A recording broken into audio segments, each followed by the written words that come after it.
Greetings. I'm Howard Gardner, speaking to you from Harvard University in Cambridge, Massachusetts. I'm pleased to have the opportunity to say a few words to teachers from the SEC schools and professors from Universidad Camilo José Cela about a topic close to my heart: truth, beauty, and goodness, yesterday, today, and tomorrow. I'm going to describe 4 chapters in this story. Chapter 1, nearly 70 years ago, when I went to secondary school in the United States, the motto of my school was Verum Pulchrum Bonum. That set of virtues, truth, beauty, and goodness, has always been cherished by me. Chapter 2. As an educator, decades ago, I became interested in how to cultivate these 3 virtues. Truth is the property of statements, principally those in words and in propositions, including mathematical propositions.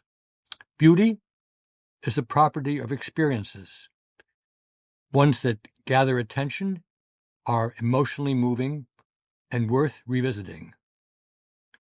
Goodness, the relationships of human beings to one another, as neighbors, and in our roles as workers and citizens. Number 3.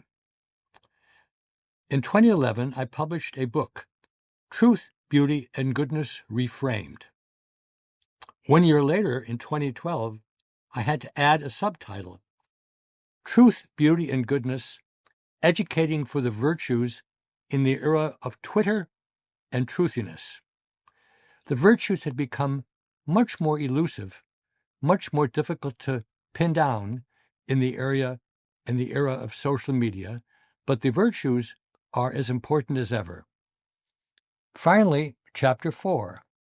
Now, 70 years after my secondary school, 15 years after my book was published, there's a new challenge, one that you are confronting today at your gathering. Truth, beauty, and goodness in the era of AI, artificial intelligence, and AGI, artificial general intelligence. For sure, as I have no answers, but here are some quick thoughts. Truth, artificial intelligence, and artificial and general intelligence will be an essential partner, but one needs to know how to question, interrogate, spot errors or traps, when and how to be skeptical about statements.